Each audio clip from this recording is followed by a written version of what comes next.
Итак, слили мы, значит, антифриз.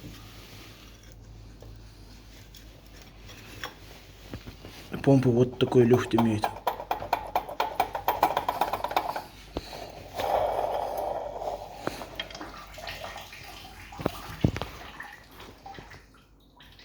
Даже есть немного подтеки.